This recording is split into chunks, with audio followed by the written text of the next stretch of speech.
Hello, and welcome to Wicked Wednesdays, your weekly podcast on sex and sexuality with an emphasis on BDSM, kink, and poly relationships. I'm your host, Wicked Fellow, and I'm joined by the lovely Wicked Katja. Good evening. She is setting the proper tone for this very special episode of Wicked Wednesdays. This is going to be part of a series that I had been thinking about doing for some time, talking about how BDSM interacts with the law. Questions I frequently get are, should I have a contract? What are the legal ramifications of BDSM, etc.? And I've been reading up on that, studying on that, and talking to people that know far more than I do about that. That's not Katja's specialty, but what Katja does know a lot about is constitutional law, which is very important because we're recording this the week that a draft decision was leaked from the Supreme Court that they are about to overturn Roe versus Wade, the landmark 1973 decision that constitutionalized a woman's right to an abortion. More importantly, it codified the notion that women have the right to choose what to do with their bodies, to make decisions regarding their own personal health and well-being, and that those decisions were hers and hers alone. In the past 50 years since that decision was handed down, many states have sought to curtail that right, and doing everything from instituting waiting periods and successive appointments that need to be made, etc., including determining how long after pregnancy an abortion can be completed, which currently, what is it? Is it 3 weeks, 6 weeks? Are we talking about the Texas Yeah. law? As far as the Constitution goes, it's been viability. But Viability, unfortunately, is not as precise a notion as we would like. But in Texas, and I don't know exactly the date, but it is very soon. It is just a couple weeks after one would miss their first period right, and so even know around they were pregnant. Around 6 weeks. States have sought to further curtail that right, enacting waiting periods, enacting very strict regulations on the types of services that an abortion clinic can offer. For example, they have to have certain hospital admitting privileges, etc. These are not necessarily bad things. Obviously, something can go wrong, and you want that clinic to be able to transfer a patient to a hospital where they can receive more intensive care for what is normally not a very complex procedure, in and out in about an hour and a half, 2 hours. However, while all these laws have been put forward under the guise of women's health and women's safety, it's a fairly transparent effort to further curtail a woman's right to make her own decisions concerning her body. This is something that I've talked about before, where we have a very paternalistic, very misogynistic society, and we believe that women aren't allowed to make good decisions for themselves. This goes obviously from one extreme in abortion, but even things like fertility treatments. If a woman wants to get her tubes tied, she'll frequently receive pushback from doctors saying, well, what if you want to have kids someday? What does your husband think about this, etc.?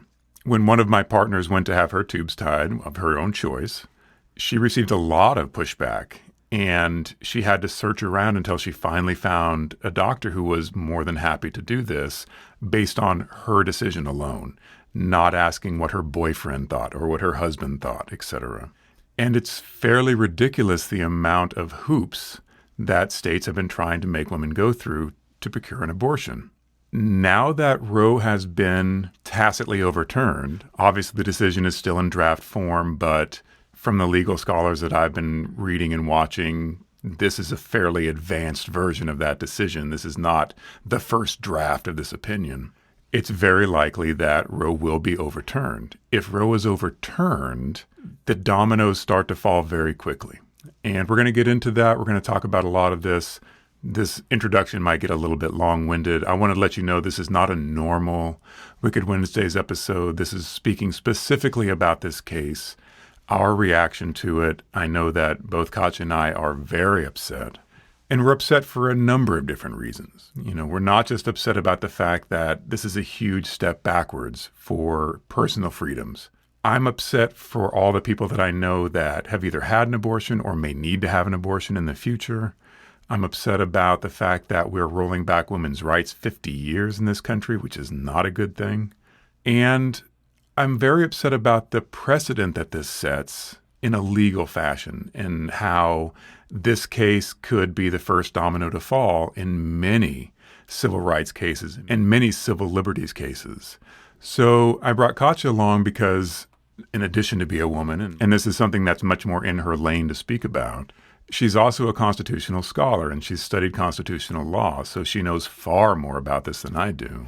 I can be angry and I can point to things that I've seen in the media, but Katja has a much greater understanding of how this actually works in the court system. So most of this is going to be her putting forth how this is all tied together with other civil rights cases and a bit of the history involved in this decision or this draft decision. Right. Trying not to get too much into the weeds, but I think that what some people might not understand is that this is really not just about abortion. Now, that's not to minimize the abortion right. Having the right to access abortion, specifically safe abortion, right? Because one of those memes that's going around right now is you can't actually ban abortion, you can only ban safe abortion, right? It's something that's going to happen no matter what. Having access to healthcare, safe healthcare that lets a woman decide when to start her family, right? Maybe she's 17, maybe she's 24 and unemployed, right? For whatever reason, maybe she's 30 and married, but her spouse is abusive. For whatever reason she has, many of us believe that the woman is best positioned to know if this is the right time for her to start a family. And I think fundamentally, there is really no other circumstance in which we would think that it is okay for the government to force a person to use their body to support the life of another person, right? Like we don't have laws forcing mothers to breastfeed, though maybe that's coming down the pike. We don't require people to give kidneys to their brothers, even if they're compatible. So a lot of us would consider this to be just kind of a part of basic bodily autonomy. There's 2 points that I want to bring up in that. Sure. One is directly in line with what you're saying in that the police can't take your blood without a warrant from a judge. They can't make you blow in a breathalyzer. You can refuse and you're probably going to get arrested, but they can't make you do it. We're talking about breath. The law has said we cannot compel you to do these things unless it's an extreme circumstance, unless a judge actually sits down and says, John Doe has to give blood. We want to know if he's drunk driving or not. So there are protections on bodily autonomy. There are very strong protections on bodily autonomy. And the government can't mandate that I have a vasectomy. The government can't mandate that I am sterilized, right, which for quite some time they did and could. So those cases, again, we've decided no, the government has no role in doing that until now. The other thing I wanted to bring up was outside of an elective abortion, choosing this is not a good time in my life or this is a terrible situation to bring a child into. Abortion is a medical procedure. There are a lot of reproductive problems that the cure for is an abortion. If you have an ectopic pregnancy, if you have a miscarriage that has not been expelled, for example, this is a medical procedure. And it is not just something that, I was a silly party girl and I got pregnant and now I don't want to have this kid anymore. Even if that is the reason, I have no problem with that. But that's what it's being portrayed as. It's being portrayed as, if you didn't want to have a kid, you shouldn't have had unprotected sex. You should have been more careful. You should have whatever. As if somehow it's our right to tell another person what to do with their body and how to act about it. But leaving aside elective abortions, the fact that this is a medical procedure and the law does not give any protections for that. Right. And so, one thing that is really interesting is that historically, pre-Roe v. Wade, even states that did ban abortion or banned abortion, at perhaps an earlier stage of pregnancy than is constitutionally protected under Roe v. Wade, they would still have these carve-outs for basically rape, incest, and the life and health of the mother. But a lot of these new laws that states have been, either they've already passed them and they're sitting there, these trigger laws that are going to come into effect as soon as, Roe v. Wade is struck down, or laws that are pending. A lot of them don't have these exceptions for rape and incest that were that were part of the legal landscape before Roe v. Wade. And so we're actually not just looking at turning back Roe v. Wade, but going to an even stricter regime than has ever really existed. There's a lot we could get into there. About the historical record and what really actually was and was not the state of the law before Roe v. Wade. That's something that Justice Alito in this draft decision gets into, but of course he gets into it in a very one-sided way. What I would really like to do is I would like to give you guys a little more context for what's going on in this decision and why I think it's really significant, not just for the abortion right, which, as we've indicated, we think is in and of itself very, very important. But we know there are those of you out there who maybe the right to abortion isn't something you've thought about much in your life. You haven't needed to, which is great. But there are a lot of other reasons that people should be really worried about this.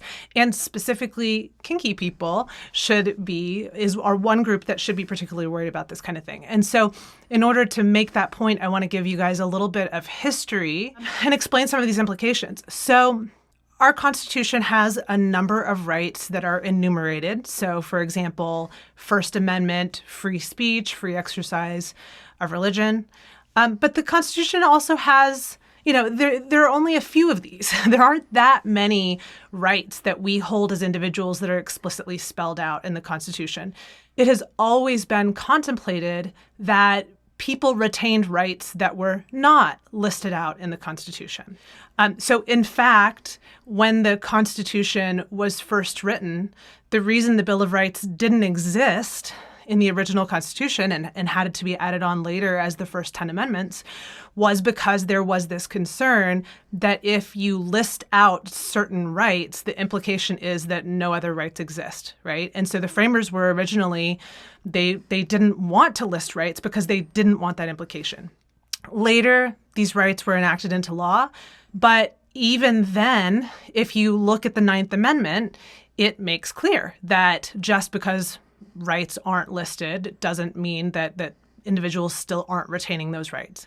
So it's always been contemplated, but really in the first 100 years after the Bill of Rights, we didn't have a lot of constitutional law cases really figuring out what the boundaries, what the contours were of those rights until the last century. And really the latter half of the last century. We did have, the occasional case come up for various specific enumerated rights, like First Amendment litigation started really coming to a head in kind of the early 20th century. But it really wasn't until 1965 that the court started being a little more explicit in formulating this idea that the concept of liberty, which is a vague concept that is explicitly mentioned in the 14th Amendment, that the concept of liberty included this right to privacy and autonomy in the bedroom and just in the choices we make in our personal lives. And so that started in 1965 in Griswold v. Connecticut. The Supreme Court struck down a law that prohibited persons from purchasing contraceptives, at least in the context of married couples. So they found that the marital relationship itself contained this right to marital privacy. So that was the first recognition of privacy. Then I think 1972, that was extended to unmarried persons. And then the very next year, in 1973, we had Roe v. Wade, right? And so, it was the same idea that the liberty interest that you find in the 14th Amendment, it contains this right to privacy and bodily autonomy and making these decisions that are just absolutely integral to shaping and ordering your life. And I think, in Griswold, for example, the court made the point, look, do we really want states to have the power to go enforce this contraceptive ban? Do we really want them going into the bedrooms and checking for this kind of thing? That was part of what was underlying this right to privacy was we don't want the government going that deeply into people's personal lives.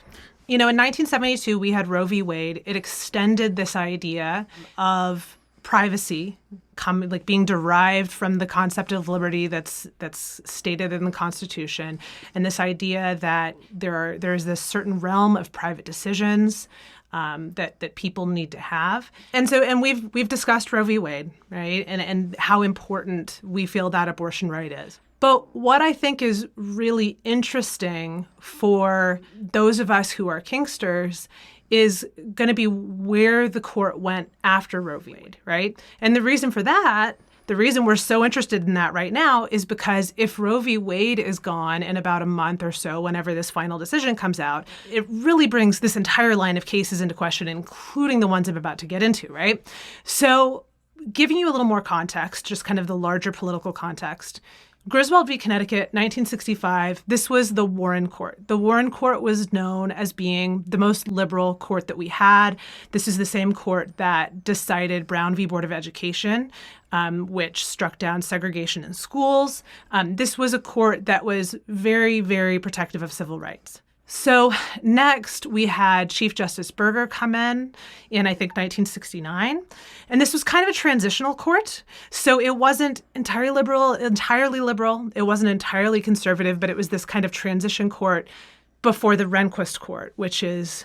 When you say that the Warren Court was most liberal, yes, which it was very liberal, yes, in the classical definition of liberal, sure, we're still talking about a bunch of old white men in the 60s. Sure. Men who had been born in the 20s. Sure. But we are talking also about white men who overturned Plessy v. Ferguson, which... Because they were more interested in what the law said than what their feelings said.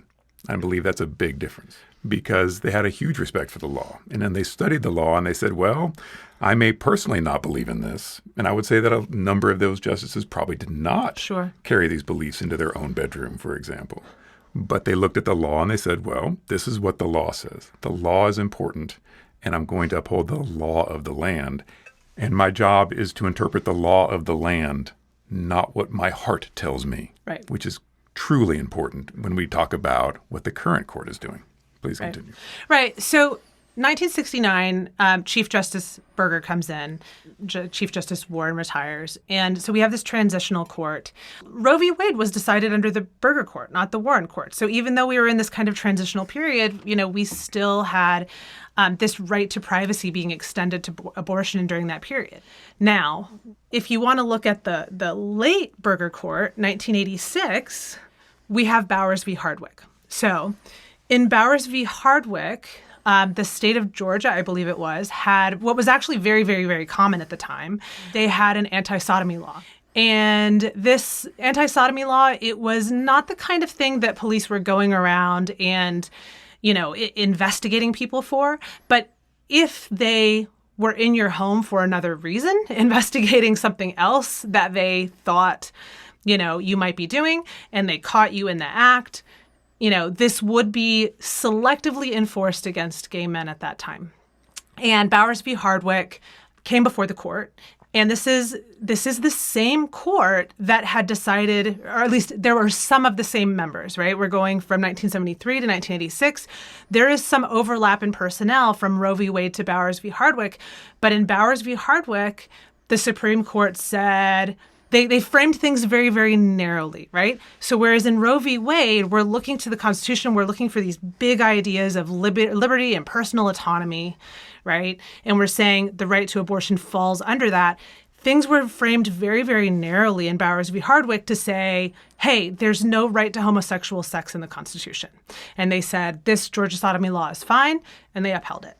Bearing in mind that while it was used to enforce and to subjugate gay people, specifically gay men mostly, the sodomy laws that were and are still on the books in many states do not reference necessarily same sex. Right. I believe that that's the case in the Georgia law in 1986 that was upheld. I think it did not mention same sex, although fast forward now to 2003, and this is the Rehnquist Court, and the composition of the court was, I would say, swingy, right? We had kind of some strong conservatives and some strong liberals, and we had Justices O'Connor and Justice Kennedy, who wrote the majority opinion and like a strong concurrence. In Lawrence v. Texas, it was once again a sodomy law, although I think in that case it actually was explicitly written in the law They that it did, was in same-sex. fact, change it and said the quiet part out loud, which was they Right. were not routinely enforcing this law on a married couple, the Johnsons, having a blowjob, which is sodomy. They were using it when they cracked down on gay bars, where they cracked down on gay cruising sites, etc. You can't just necessarily bring somebody in for loitering, but if you can throw a sodomy charge in there, that's a much bigger deal. And like Katja was saying, this wasn't the Gestapo knocking on people's doors and asking, are you having anal sex in there? It was whenever it was applicable, whenever it was convenient, whenever they needed something. Right. Is essentially, we don't like what you're doing. We don't like who you are. We don't believe in homosexuality. And by the way, we have a law in the books that say what you're doing right now is against the law. Right. But, the difference in the language of the statutes from Bowers to Lawrence v. Texas, that's not what's really driving the decision in the outcome. So I haven't talked about the outcome in Lawrence v. Texas yet. But in Lawrence v. Texas, the court overturned Bowers, right? At this point, not quite a 20-year-old decision. They really, really heavily relied on the Griswold, Roe v. Wade line of reasoning of recognizing in the concept of liberty, this idea of privacy and autonomy in the private sphere. So they didn't really decide it on, this was, facially targeted. Because you could make that argument. You could make an argument under the Equal Protection Clause that there was discrimination on the basis of sexual orientation.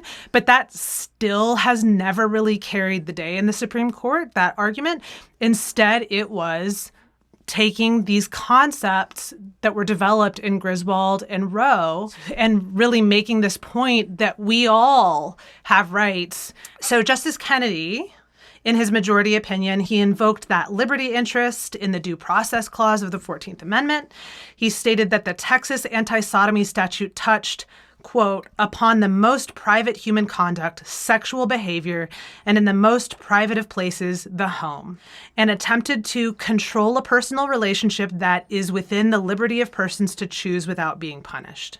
So this is really the language that I think is the most relevant to us, even those of us engaged in straight relationships and BDSM relationships where we are doing things that are weird. We're doing things that people might not understand. We're doing things that some people might not want us to do, but it's none of their business. And language like this in Lawrence v. Texas seems to support this idea that it's none of their business, that it's not the government's place to really inquire into that in the first place, right? Much less punish us for it. And so that's really the big concern beyond the concern around abortion is you're throwing the door wide open, right? If you strike down Roe v. Wade, particularly if you strike it down using the reasoning that Justice Alito uses, which is very broad reasoning. And who knows, it might, that very, very broad absolutist approach might not survive because it is so extreme all the way until decision day. It's certainly, if they want Justice Roberts to join in, it can't come forward in that way. But they have 5 votes without Justice Roberts. So you're saying, yeah, for the layman here, sure, that when the Supreme Court decides a case, they don't look at established law. They don't look at previous Supreme Court decisions. They just start from a clean slate every time. No. So would you like me to explain the common law?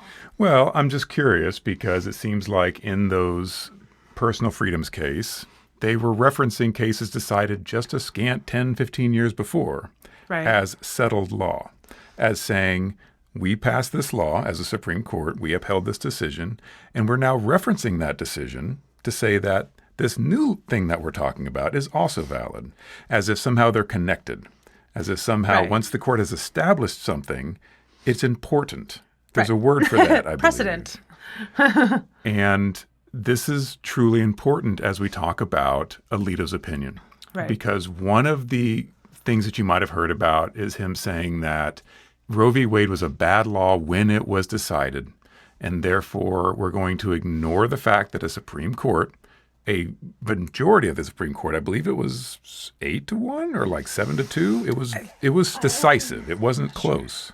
That these people did not know what they were talking about. They did not understand the law. They did not understand, the Constitution, that they were just wrong. That's his primary argument, is that in order to overturn a previous Supreme Court decision, which certainly can be done. There's a history of Supreme Court decisions being overturned. And when they're overturned, we look at them and say, yeah, when this was decided, this was a bad case. They made the bad decision for these legal reasons. When the Japanese were interned during World War II, that was upheld by the Supreme Court. That was a bad decision. And we can look back and say, yeah, what were they thinking? There are a number of decisions that have been overturned. Right. And I just mentioned Bowers v. Hardwick, for example. Usually when that extraordinary event happens, because the Supreme Court, up until last week, was extremely reticent to overturn a previous Supreme Court decision.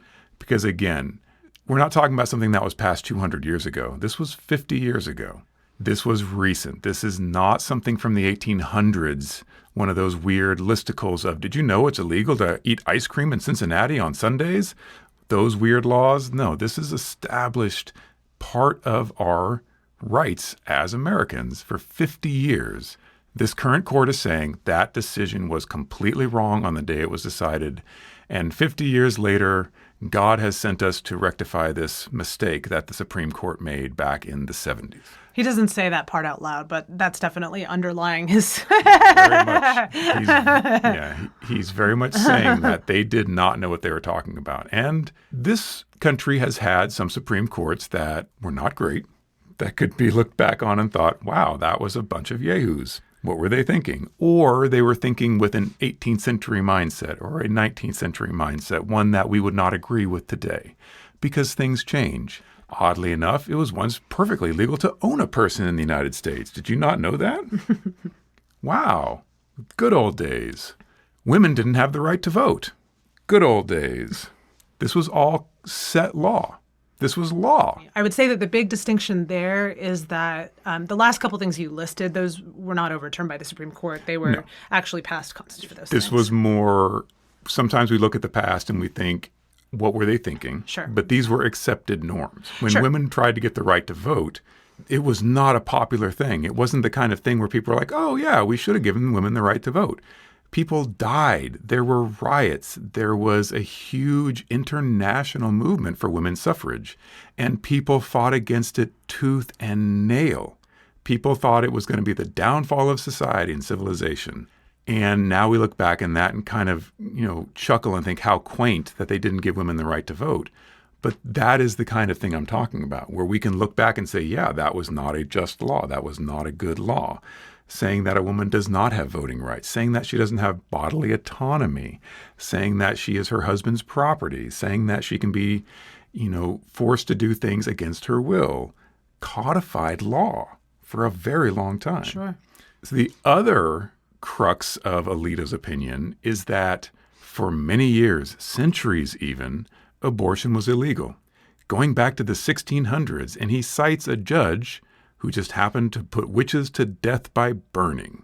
And great settled case law. And, it actually did not count as abortion if it was before quickening, right? Which is when the woman is able to feel movement at around between 16 and 20 weeks. While it may be true that abortion wasn't legal, what counted as abortion hasn't always been the same thing. So him saying that for hundreds of years in the United States, abortion was illegal, and then we made it legal for a little while, but now we're setting the record straight, is such weak tea. There were a lot of things that were illegal previously. You voting, for example. How does that square with this? How can I not present a case to the court and say, for 200 years, women and black people couldn't vote. Therefore, we should return to that because just for the last 100 years or so, women have been voting, and that's nothing. Right. I have 100 years of case law saying it's against the law.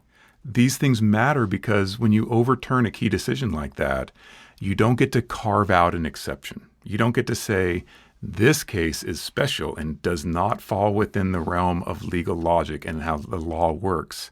Because once you say, well, we're overturning this based on this precedent, that it used to be illegal and then we made it legal and it was a bad decision when it was made, do you have any idea how much of U.S. law falls into that? Cohabitation is illegal in probably the state you live in. It is against the law for two unmarried people to dwell in the same place together. Is it ignored? Of course it is. Is it a law? It sure is. And if they need to use it against you, they can. These are the kind of things that I'm upset about and very worried about, because when you don't have surety, when you don't have an understanding of where you stand in the law, your life becomes very fraught. Your life becomes very unpredictable. And that predictability, to harken this back to abortion, is one of the major reasons that Roe was decided, so that women could choose when to become pregnant as a last stop effort if contraception failed. Because believe it or not everybody wants to have kids. Not everybody should have kids. And if someone doesn't want to have a child, why would you force them to have a child? There's this strange busybody logic that I've heard many times of, oh, well, you don't want the child now, but as soon as it's born, you'll love that child and protect that child, and it'll be amazing. And for some people, that is absolutely true. And the millions of kids in foster care, the millions of kids that are abused and neglected and brought up in horrible homes, says that that's not true as often as is true. So by forcing women to give birth, by forcing them into this position where you're saying, since I believe it's wrong, you can't do something, there's no end to this. There's no end to this whatsoever. Contraception is on the line.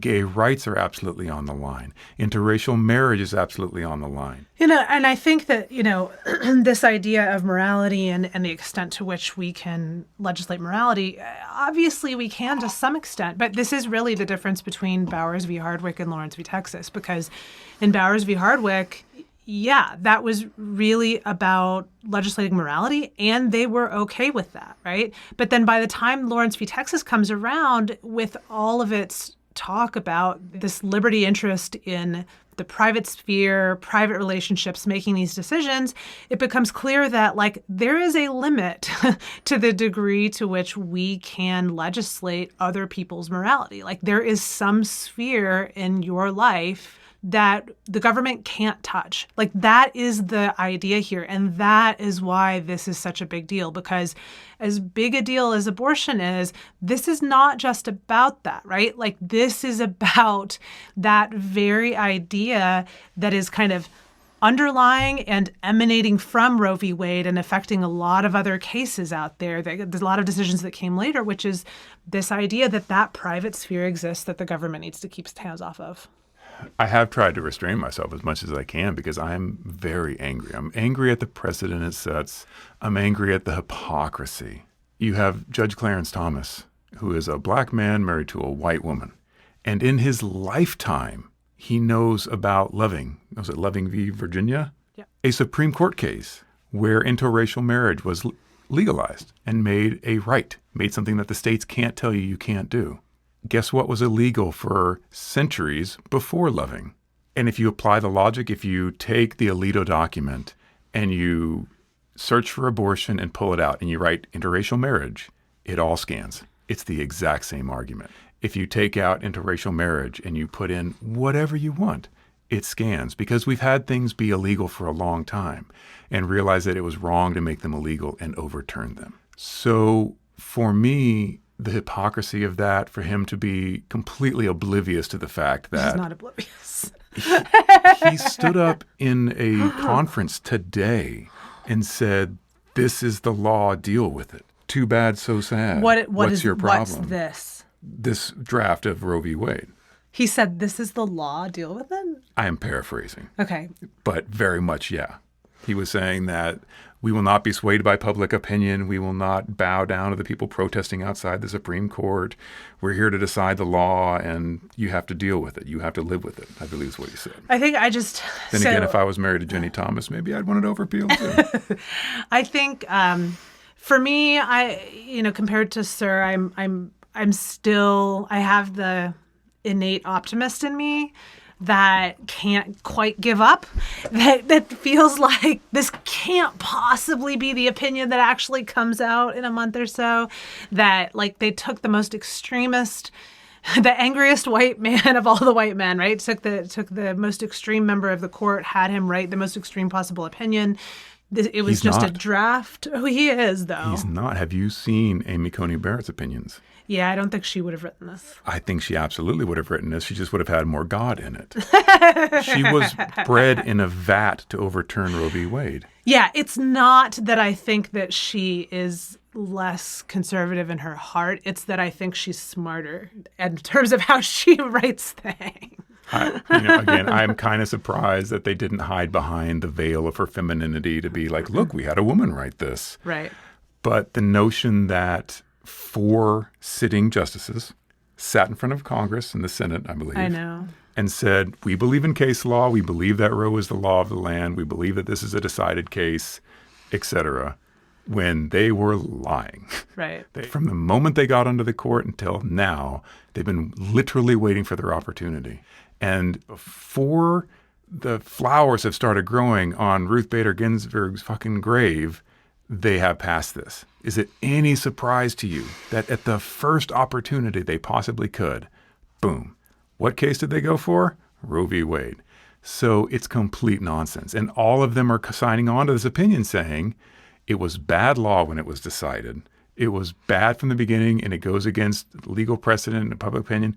If they had said that in their Senate hearings, if Kavanaugh had sat there and said, oh, it was a bad decision when it was decided, and I think it goes against 200 years of American history.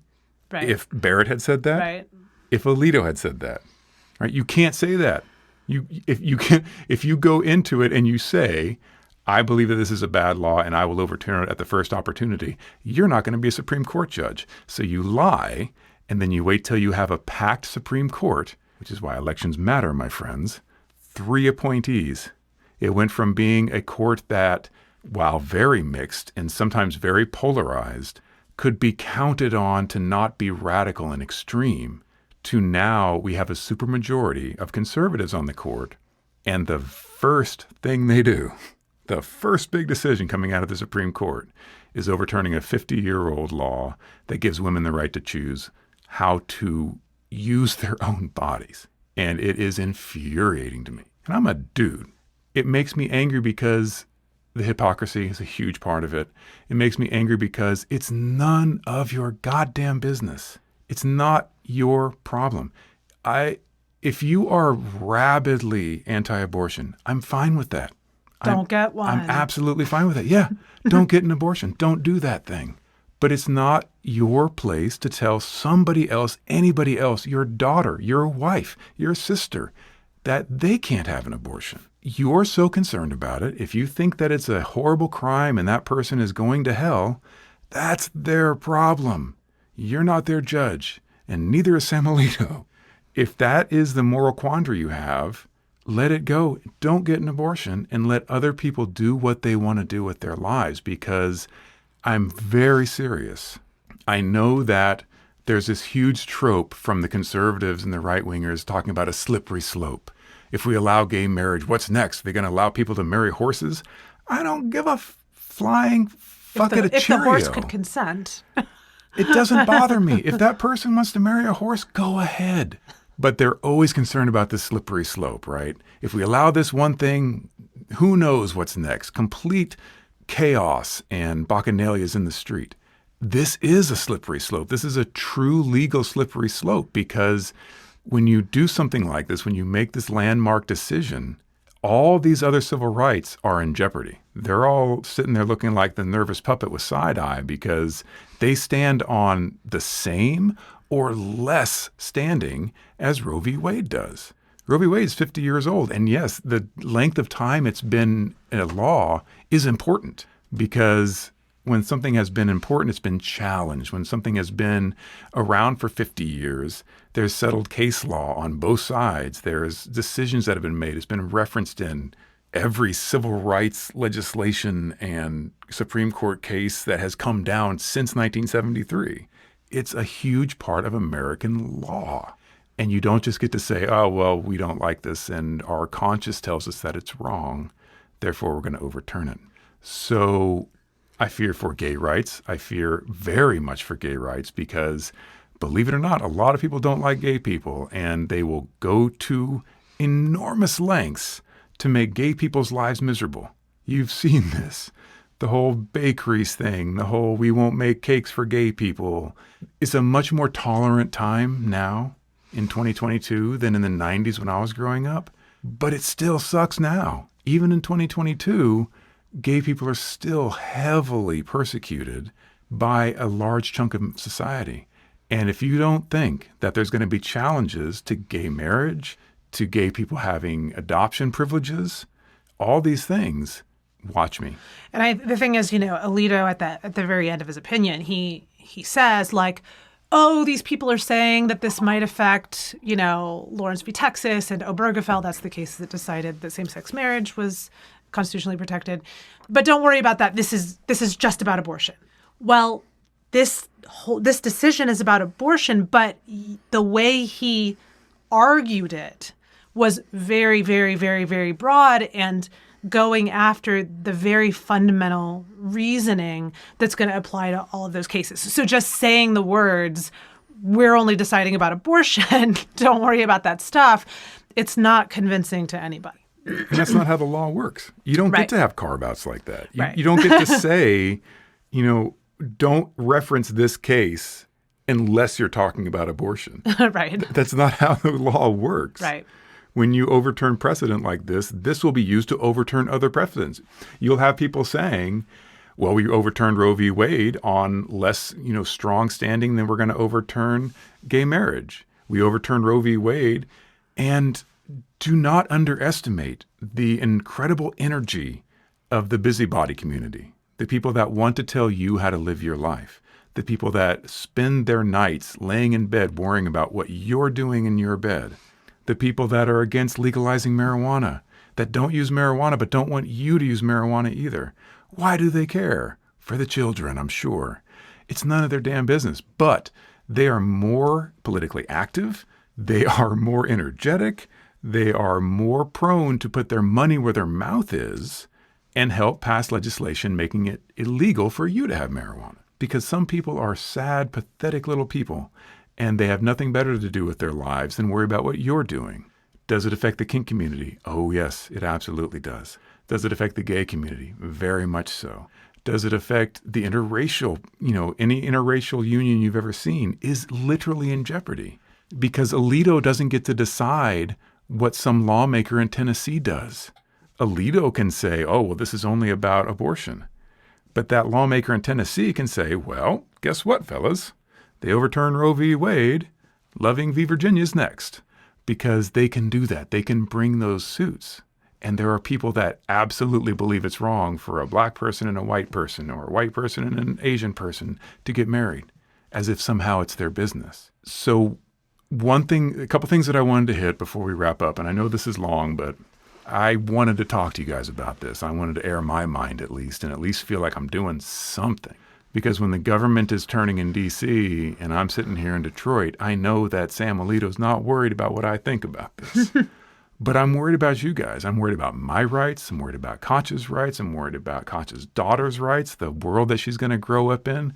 Do we have to get her that red cloak and that white hood now, or should we wait a little while?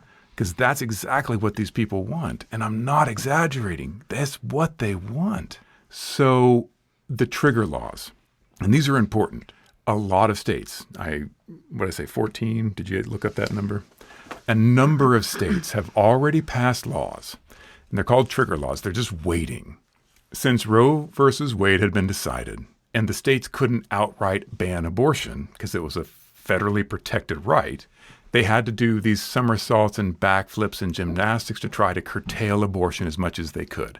And they did. They made it very difficult to get an abortion.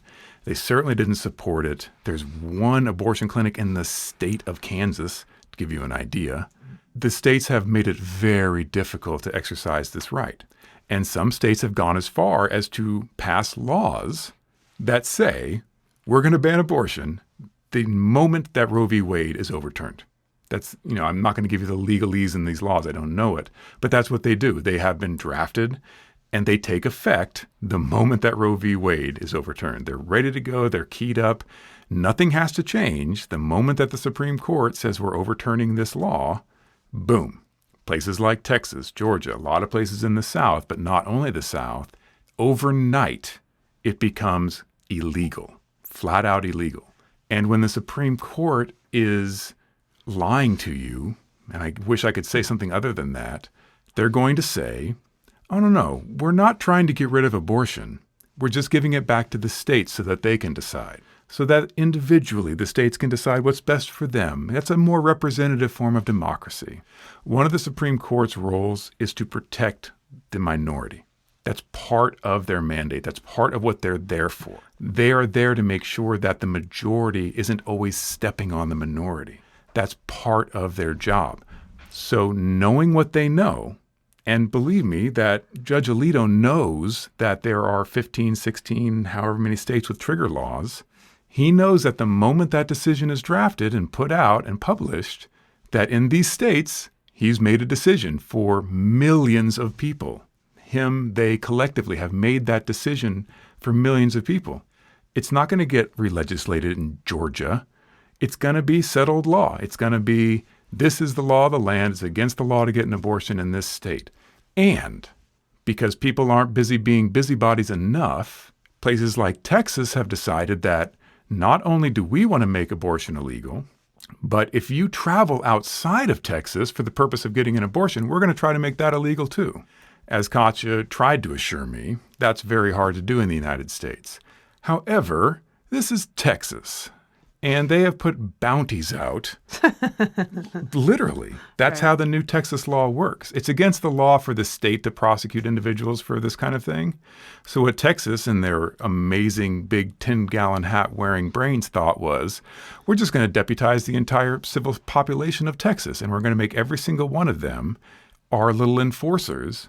And since we can't sue and we can't bring you to justice about getting an abortion, Bob Joe over here can do it. And we're going to make sure that not only is he protected, that if he brings suit against Katja for getting an abortion and he's proven wrong, he's protected. Isn't that fun? But Katja's not protected if Billy Bob Joe sues her for getting an abortion and it turns out to be completely false and she's never had an abortion. The court goes, well, that's sorry. Guess what? You still have to pay your lawyer. You still have to deal with all the inconvenience. But Billy Bob Joe, he's free to go and sue some other poor woman trying to get $10,000. They've made it very clear that they want this vigilante-style justice. And what did the Supreme Court say about that? So it hasn't been decided on the merits. So that's a different case, you realize, right? I am not a legal scholar. And I've had whiskey sours, but I'm mad. So Katja will tell you the truth. Yeah, I have to go back and refresh my memory because I haven't been thinking about that particular case. But that was a case a few months ago, and it was a standing issue. So the Supreme Court never actually reached the merits of the case. But I can do more research. I stand corrected. However, with this court, do I expect them to uphold that? Yes. I would literally put nothing past them right now. That's the level of faith I have in our supermajority conservative Supreme Court. I don't think any of our rights are safe, unless they're gun-toting rights, in which case the court has said that those are very safe. I'm a Second Amendment supporter. I think that, keeping and bearing arms is not a terrible thing. I'm not an absolutist, and I think that the well-regulated part is very important, and that's the part that people like to leave out of the Second Amendment. But the court has made it very clear that they're interested in gun rights and that they'll protect those. A woman's right to autonomy, not so much. Yeah, so I'm just looking up. So that litigation, I think the latest on the Texas law was in March. So the whole reason that they're doing this thing of trying to deputize individuals is because they're trying to make it as hard as possible for suit to be brought. And that's where they're succeeding. It's because who can bring this suit now, right? So, for example, abortion providers in the state of Texas have tried to sue that this law is unconstitutional. But SB 8 removes the enforcement of the state from the law of the hands of the state officials and delegates to private citizens. I may be a bit fuzzy on the details of the Texas thing. I know that this is, in fact, a thing where... So what Texas is trying to do is saying, we can't infringe on your civil rights, but Billy Bob Joe certainly can, and we're not going to do anything to stop Billy Bob Joe from doing that. In fact, we're going to incentivize it. Whether the Supreme Court has ruled on that, I think they decided not to block it, at least. Yeah, it hasn't been blocked, so it's in effect, but they haven't ever reached the merits of that case. And part of the reason is because the design of this law was to make it as hard as possible for anyone to be able to have standing to bring suit. And that's exactly what's going on. But that's precisely the kind of thing that I'm talking about, because you look at trans kids and trans athletes and trans people in general. You know, you and me, live and let live kind of people, I'm not doing anything to change the laws of our country to make trans people's lives miserable, right? The problem is the other side is. The side that thinks that somehow being trans is wrong and a threat to society, they're putting their money where their mouth is. They are enacting legislation. They are going above and beyond the call of duty to make trans people's lives miserable. And they're the ones pushing these laws to ban trans athletes and to ban even recognizing that a kid may be trans or gay or anything but a cis heteronormative little kid. They're so worked up about it and they're so willing to put forth the effort and the money to make this stuff happen that they're winning. They're winning across the board. Because I look at this and I'm like, hey, you want to be trans? Great, cool. I support you. I want to help make your life better. But I'm not protesting outside of the Florida legislature saying that trans people are going to hell and putting all my money into a campaign to enact laws. And that's my problem, is that a lot of us on the tolerance side, a lot of us on the liberal side, on the live and let live, on the you do you side, that's kind of our notion, is like, I'm not going to get involved in your stuff. Like, if you want to do this thing, go do it. I'm going to leave you alone. And if we all did that, it would be great. The problem is the other side, the opposition to that, is very interested in making sure that you don't get to live the way that you want to if it goes against how they think you should live. And whether it's trans, gay, black and white, drug legalization, whatever it is, they are active and they are motivated and they are working against you and I, trying to force us to follow their own personal moral code. And I cannot tell you how wrong that is. You know how wrong that is. No matter how religious you are, I will respect your religion, you know? I have nothing wrong with your religion. If you don't want to eat fish on Friday, or you do want to eat fish on Friday, cool. I'm not going to try and force you to eat beef. I'm going to respect your decision. If something is sacred to you, I'm going to respect that. I'm going to respect your beliefs, even if I don't have them. But the moment you tell me, I think this thing is wrong, and therefore you can't do it, you no longer have my respect. I'm not going to listen to you. I'm going to go do that thing, even if I didn't want to do it. So this notion, this concept that this august body of 9 people is going to fundamentally change the country we live in, and it's a big change. And this is happening because one bad election. There's no way of parsing this. Trump appointed 3 justices, turning the court from being fairly balanced to being heavily conservative. And those justices have not gone out of their way to hide their political leanings. And they want to say that they're apolitical, and they want to say that they're not interested in politics, and they want to say that they're only interested in the law. And then they do this. It's not done yet. I'm in denial. The decision is not final. We will read it in June, probably. So why do you think, and so this is where things become a bit fluffier. Sorry for this really heavy episode. I'll try to edit it down into something listenable. There's a lot of controversy over who leaked it and why did they leak it. Mm-hmm. I'll tell you what I think. I know and what you can tell me how wrong I am. I honestly think there's two possibilities. So one thing to note is this is unprecedented. Not only is the decision unprecedented, but these things never leak. It's a very small community. You know, this is not a huge organization. There's 9 justices. How many clerks does each justice have? It's like 3 or 4. It's not a huge staff. This is a very small community. You can fit them all in a school bus. So it should not be too difficult to figure out who had access to this and who leaked it. Now, it never happens. It's never happened before. As far as the reporting has told me, this has never happened. That someone has leaked a draft opinion well ahead of when it was designed to be released. There have been some little bitty leaks after the fact. So we've gotten a few glimpses about how voting went and how deliberations went after the final decision's already made. But yeah, this, as far as I know, this is unprecedented. So there's 2 ideas in my mind, and both of them hold very good sway. One is that one of the liberal justices and or one of the liberal justices' clerks, because this is the kind of thing that's only handled by a few people. This is not generally distributed. It's not put on a bulletin board in the Supreme Court. This is very private stuff.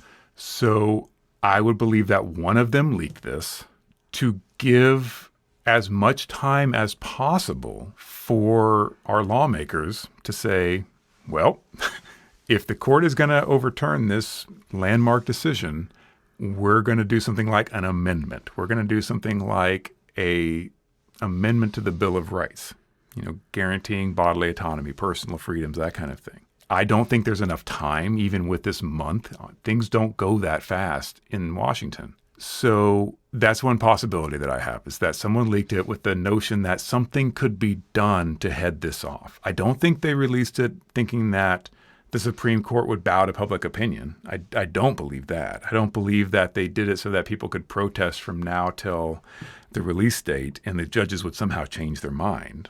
I don't believe that. I think that it was kind of a shot across the bow, a flare, if you were, saying, help us, saying, if you guys want to act, you need to act now. You need to pass a law right now that guarantees these rights for women, or they're going to be taken away.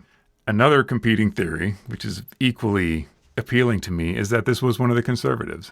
And I don't necessarily think it was a strategic move if this was the case. I think this was gloating. I think this was perhaps a Supreme Court justice's very public wife sharing this with some of her QAnon friends and not realizing that the moment you tell it to those howler monkeys, it's going to be in the hands of the news the next day. I'm putting this on the record now so that hopefully in a couple months when we find out who this is, I can have the deep satisfaction of knowing that I was right and that this came from absolutely sure Jenny this was Thomas. Jenny Thomas. I really do. I absolutely do. And this is not a Machiavellian plan. This is not some grand strategic thought. This is, look what we're doing. I'm so proud. I'm so happy. We're such amazing people that we're overturning this fundamental right that women need to have. So yeah, I'm putting that out there. Do you have any thoughts on that? I'm much more open. I think there are various possibilities. I mean, certainly the first thing that occurred to me was that it was a clerk out there, probably a liberal clerk, who wanted, everybody to see this and be outraged and see if that outrage could do anything. That was my first thought. I do want to make the point that if anything were to be done in the legislature, it wouldn't be a constitutional amendment. I mean, there's no way that we could get a constitutional amendment through because it also has to be ratified. I believe you, yeah. by the states. But the legislature could enact legislation codifying the current standard in Roe, which is what's being talked about. But it would have the weight of a statute, and that's fine. They would have to have some kind of hook that would allow them to do that, like its effect on interstate commerce, which that's a whole nother conversation. But yeah, so I don't know. That was the first thing I thought of, but I've heard other relatively plausible things. One you didn't mention was that, if this got leaked by the conservative side, it could do a couple things. One, because it is such an extreme opinion, it could put pressure on those other 4 justices who have initially, in the initial conference, voted to join the majority, but they didn't really have anything to do with this draft. And so it could put pressure on them to actually go along with this extreme draft. And because it would be so public, like if now they change their vote or they decide to just sign on to, for example, Justice Roberts' concurrence and not this extreme draft, that it might look bad for them among the conservative sphere. So that's one thing I've heard. But yeah, I really don't know. I'm open to a lot of possibilities. What you're saying is that if you have one person that's super extreme on this opinion and 3 people or 4 people that are like, well, we want to overturn this, but we're not quite so extreme, by releasing this now, you're forcing their hand. You're forcing them to say, yeah, we support this. Right. Because see, the deal is that if it were a final opinion and they signed on, that would mean that they had reviewed it and they agreed with what was in it, right? But since this was a draft, it doesn't actually mean that they would sign on to everything that's in here, right? All it really means is that at conference, they voted how they want this case to come out. And I guess the difference between those 5 and what we hear about Roberts is that they do want to overturn Roe. But all of this stuff in the opinion, all the reasoning, that's really just Alito as far as we know. This is a February draft. Oral arguments, I think, were in December. I could be wrong about that. Yeah, we actually really don't know about those other 4 and how much of Justice Alito's draft they liked and how much they didn't. But there's a very real possibility that at least some of the other 4 on certain points would be like, I wouldn't really say that. I wouldn't go that exact place. And so the idea would be that by putting this out there, it's kind of almost forcing them to vote yay or nay on like the exact argument that Alito wants to make. The fact that one of the justices of the Supreme Court could have drafted that opinion based on flimsiest. This is bad stuff, guys. This is not good law. This is not how the law is supposed to work. I know we definitely got into some of the weeds on this, and we got into stuff that I don't really have that good of a handle on, obviously. But again, this is just not how things are supposed to work. It's really not. All those people that, poo-pooed the idea of how much damage could one president do. One president that has no shame and doesn't care can do a huge amount of damage. And these people are going to be making laws for the next 30, 40 years. If Barrett is especially long-lived. She's like, what, 38, 40? No, she's older than that. Is she? Yeah. Yeah, well. I mean, she's... She could still have a 50-year career on the court. Yeah. She could be in her late 40s. Again, this is long-term stuff. As much as it was a huge pain in the ass as it would be, term limits. I think it's time for term limits on the Supreme Court. I think that we can't have one president's bad decision influencing United States law for the next 50 years. That would have been a huge shame with someone like Ginsburg, who was an amazing justice who made one really bad call. Really bad call. I love you, Ruth, but you should have stepped down. But, she was a force on the court for good for a very long time, and we benefited as a society from that. But we also have people like Thomas and now Barrett and Kavanaugh who are going to be making bad laws for the next 50 years. And I'm tired of it. This is something that can be done. We can, in fact, change, and we can make it a term limit. There's very clever things that you can do because I think it's in the Constitution that they serve for life. It's in something that they serve for life. You can have them become part of an auxiliary, essentially, where they are members of the Supreme Court for the rest of their life. However, they only serve as needed. A judge needs to take time off for health, example, and they draw from this bench. People much smarter in the law than I am have proposed ways of working around the lifetime that just because you're appointed to the Supreme Court for life, the law doesn't say that you have to be there every day. So there are ways around this particular thing. And I think it's time. I think something like, 12 years. I say 12 because if you have, 2 4-year terms as president, we don't want them changing over every 8 years. And again, that would just emphasize the political conundrum that is the Supreme Court. If you have something like 12 years, you've got another president in between that appointment, et cetera. So just to break in, so it's not in the Constitution that they have office for life. And it looks like this is just an example of a bill. For all I know, there could have been more recent bills, but this one was from September of 2020, a House bill, which obviously did not get passed, but it might not even made it out of committee. I'm not sure. But this one would have given 18-year terms for Supreme Court justices. This is just an example. This is an idea that people are throwing around. It's time. I think we have to because the stakes are so high. And when you put someone on the court, it's just a matter of time that you end up something like this. In my entire lifetime, this is the worst thing I've seen as far as the Supreme Court goes. And they've made some what I think are wrong-headed decisions. But when I read their reasoning, I'm like, yeah, well, unfortunately, while I disagree, that's what the law says. That's how the law can be interpreted, which is a big part of what they do, because the law can be rather Byzantine. A lot of their job is to say, well, there's a dispute here, and we're going to settle the dispute.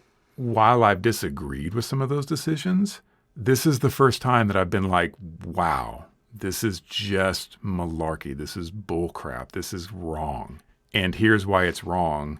And I didn't graduate high school. So the fact that the highest court in the land is pulling this is so disheartening. The fact that 53% of Americans are like, yay, this is great, is horrifying. Oh, no. It looks like different polls, it's been 50%, 60%, or 69% who all support upholding Roe. And then people have, different opinions depending on what trimester we're talking about. Don't get me started on that. When you try to put it into the pro-abortion or pro-choice camp or anti-abortion camp, I'm not pro-abortion. Abortion is not ever something that you want to happen. Even the most benign circumstances, it's still kind of a bummer, and I don't want anybody to have to do that. I'm not pro-abortion. I'm pro-sex. I think I'm pro-peace. I am pro a lot of things. I'm not pro-abortion, but I'm very much pro you get to decide what's right for you. I'm pro-autonomy. Yeah, it's none of my business. You do you. You handle your own stuff. If you're having that situation, it's not a great time. Nobody's having a party about it. I'm not pro. I don't think it's a good thing because it means that something went wrong. But the level of severity I put it at is not very high. It's really not. It's not that big a deal to me. And the fact that it's being used as such a wedge issue and such a lever to further fracture what little bit of civil cohesion we have is ridiculous to me. It's ridiculous. I'm sorry. The people that are going to be affected by this the most. And I know that we brought this out here because there are concerns about kink. There really are, because sodomy laws, personal privacy laws, privacy in this case is very much not someone peeking in your window, but your right to your own decisions and privacy. I'm not worried that the Gestapo is going to start knocking on the doors of your kinky dungeon and hauling people out in chains, which would be kind of ironic because that's why we went to the dungeon in the first place. I'm not trying to equate that. I should have made that point earlier. I don't feel like my rights as a kinky person are nearly as in danger as my next door neighbor who's a woman and might need an abortion. Like, she's got something serious to worry about. I've got something hypothetical to worry about, but I am worried about. I think that gay people especially have something legitimate to worry about.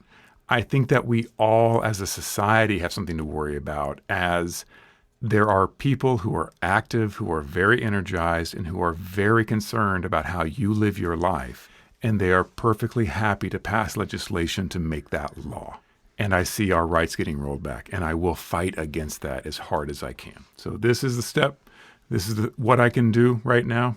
I care about you guys. I'm sorry that this thing happened. I'm sorry that we have to live through this. I wish that there was more that I could do, but I will seek out every opportunity I have to speak out against this, to find some way of supporting, Planned Parenthood. Because in Michigan's one of those states that has trigger laws, by the way. Trigger laws meaning that when Roe is overturned, Michigan's one of those states where it's going to be illegal. So this is going to affect so many people, and it's not going to affect them for the better. One of the things that Alito managed to leave out of his decision was, yeah, there may be precedent for overturning something like this, never to take something away from people. That's a fundamental thing. There's kind of a ratchet of liberty. Like, when you get a right, you tend to keep that right. So this is the first time, at least in any case that I can think of, where we're taking something away. And that is a big difference. That is a fundamental change. So, you Second Amendment guys, what if we just ratcheted that back? I think you'd be a little upset about that. This is how it is. There's nothing protecting anything if this law is overturned by 6 people out of a huge country. Thank you, Katja, for guiding me through this. We are going to talk about the law more, hopefully in a more playful and fun setting. There are things about kink and BDSM and the law that I want to cover, and I would love to have your expertise and at least your ability to point me in the right direction. So in addition to the other regular Wednesday podcasts, we will have occasionally put out a BDSM and the Law podcast. But thank you for coming. Remember that consent is... king. Yeah, kind of. Apparently not. Consent is what other people think you should do, apparently. Try to take very good care of each other. And we will see you next week. Wah, wah, wah, wah.